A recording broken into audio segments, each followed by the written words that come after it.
Law of attraction is the reason for momentum. Law of attraction says that which is likened to itself is drawn. So when you ponder something for as little as 17 seconds, another thought like it comes, joins it. Momentum. And if you stay there for another 17 seconds, the momentum increases. And once you cross the 68-second mark, usually the momentum is significant enough that things in your experience, things in your past, things in your memory, things all around you, things, people, experiences, memories, all kinds of things then begin joining that momentum. And once that momentum gets going, then it's going. It begins gathering up other things like it, you see. We're going to remind you of an analogy that we've offered to you so many times that if you have been listening to us for a while, and we know you have, if you've been listening to us for a while, you've heard it. We hope you like it as much as we do, because it is going to be the cornerstone of the discussion that we have today. Sometimes you say to us something that sounds a bit like, Abraham, wise one that you are. You don't say that, we just threw it in. I have fallen out of an airplane. I have no parachute. What do you suggest that I now do? And we say, with all the loving understanding that we can muster in this brief moment, hang on, it'll be over in a little bit. Because there is a certain momentum that it is not likely you are going to overcome with any kind of action. Well, that's what we want you to realize about the thoughts that you think. The thoughts that you think establish momentum, and law of attraction keeps that momentum going. So sometimes you'll be in the middle of a conversation or in the middle of an experience, and you would like to do something different. You would like to change courses. In fact, often you know so clearly what you don't want that you know very clearly what you do want, but you can't change the momentum in the same way that when you're falling out of an airplane, you can't do much about that either. It's sort of like the action is now not going to be enough to make any difference. Fortunately, the majority of the things that you are experiencing don't fall into that category of falling out of an airplane and bringing you to such an abrupt, momentarily ending. Most of the things that you are experiencing, you can wake up tomorrow and take another run at it.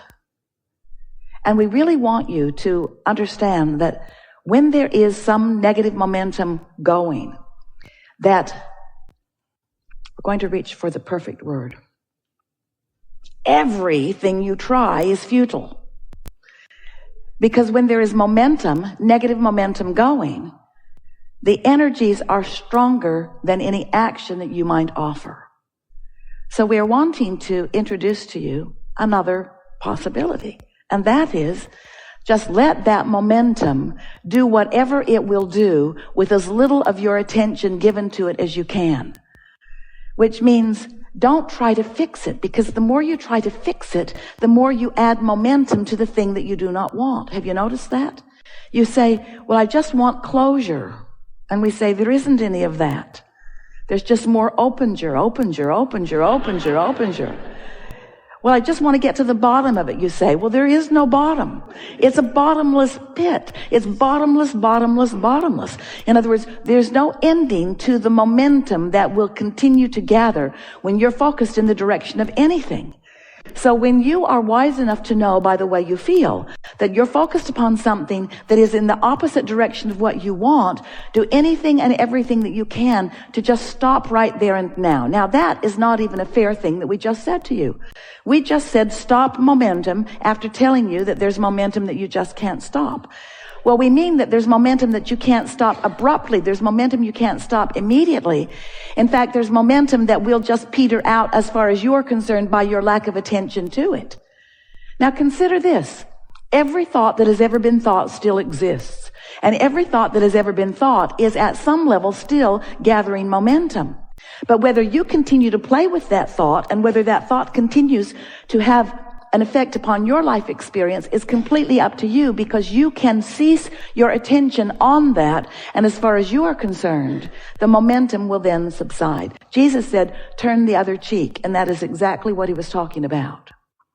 So what we're suggesting, we've been saying the words to you, get out ahead of the moment, get out ahead of the manifestation, get out ahead of it.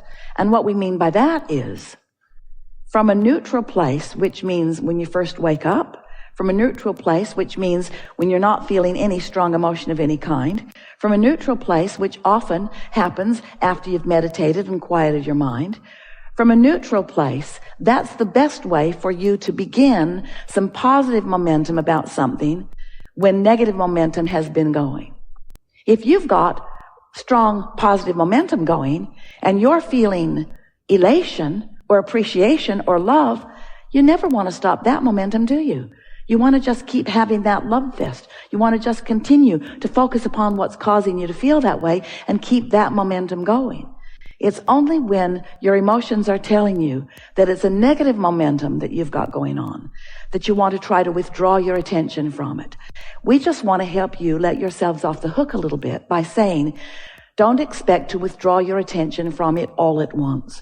Don't expect every belief that you hold that isn't serving you, like I'm not worthy, or I'm not smart, or I'm not good enough, or I'm not good at this, or I don't understand this, or I can't do this, or someone else is better at than I am. When you find yourself having some of those negative momentum thoughts, don't expect to change those beliefs all at once. But most of all, don't expect to change any of them by addressing the negative belief. Every subject is two subjects, what is wanted and the absence of what is wanted. So if you've got some patterns of thought going, such as, I don't have enough money, and I've never had enough money, and I hardly know anybody that's got enough money, except that guy, and I hate him, he's got plenty of money. He's probably doing something illegal. No, he probably inherited it, which is worse. When you have these thoughts about something, and they've been going on for a while, you just want to let them lay as dormant as you can for a little while. And we want to say, they're not going to be that dormant, but at least now you'll know that you're not wanting to continue to add fuel to the fire by giving more and more attention to it. So what are we really saying to you with all of this rambling? We'll just put it to you very quickly. Stop focusing upon the things that you call issues or problems, because you're just making them worse. When you have an issue or a problem, when there's someone who's giving you grief, when there's something that's got your attention, and when you think about it, you don't like it, and then you want to talk about it, do your best not to talk about it. Do your best not to think about it. So, that's all we've got for you. Have a nice day. Goodbye. So then you say, okay, I hear you, Abraham, and I'm going to think about that. I'm not going to think about that. I'm not going to think about that thing. I'm not going to think about that thing I'm thinking about. I'm not going to think about it. I'm not going to think about it. I'm not going to think about that. I'm not going to think about that thing I'm not going to think about it. I'm not going to think about it. I'm not going to think about it. I'm not going to think about it. I'm not going to think about it. I'm not going to think about it. I'm not going to think about it. I'm not going to think about it. I'm not going to think about it. I'm not going to think about it. I'm not going to think about it because I'm not going to think about it. I'm not going to think about it. I'm not going to think about it.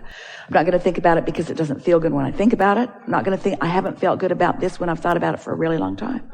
I'm not going to think about it. There's a lot of us that think about this and none of us like it. I'm not going to think about this thing. I'm not going to think about it. What about you? Are you going to think about this thing? I think we should join a group. We'll call it Things We're Not Going to Think About. I'm not going to think about that, and I'm not going to think about that, and I'm not going to think about that, and I'm not going to think about that. Wait, let me make a list of these things I'm not going to think about. I'm not going to think about that, or that, or that, or that, or that. Let me prioritize this. This is the thing that I hate the most that I'm not going to think about. Yeah. Remember that time? I'm not going to think about that anymore. That was a bad time. That was the hardest time of my life. I'm not going to think about that anymore. I'm not going to think, oh, you too, huh? Yeah? Yeah? Susie too. Yeah. So what happens is you just begin to gather momentum. So now imagine you're in San Francisco. You been there? the hills are crazy. And your car is perched on what they believe is a reasonable road. It isn't. At the top of a hill, and the parking brake is not on, and your car is in neutral, and it's just perched right there on the crest of the hill. And so, just for kicks, you bump it from behind just a little bit, and it begins to roll ever so slowly. And then you realize that the potential of it getting away from you is great. So you just step out in front of it and just let it bump up against you. And you're able to stop that momentum because the momentum was so slight. But if you were at the bottom of that hill and your car is rolling down the hill toward you, we don't think this is a very good idea. And you understand that. You understand the momentum of that. So we want to help you to understand that there is a momentum in everything because law of attraction says that there is. Law of attraction is keeping the thought that you're focused upon going. First, there is a thought that you're focused upon. And if you focus upon it long enough, it becomes a really active thought. And if you focus upon it long enough, it becomes so active that it's dominant.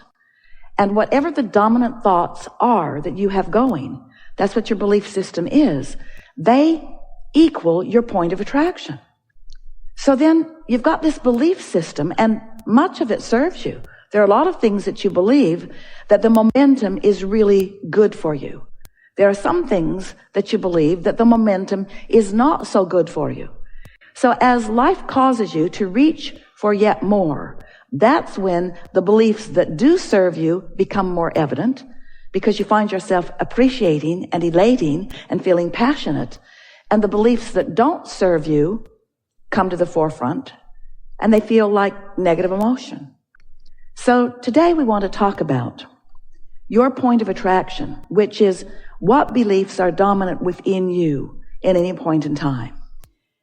A few years ago, we introduced in one of the books the emotional guidance scale, and it listed rather scantily some words that depict the way you often feel. Sometimes you're depressed. Sometimes you feel rage. Sometimes you feel anger. We're moving up this emotional scale as we are offering these words. Sometimes you feel frustration or overwhelmment. Sometimes you feel hopeful. And sometimes you feel love. Sometimes you feel appreciation.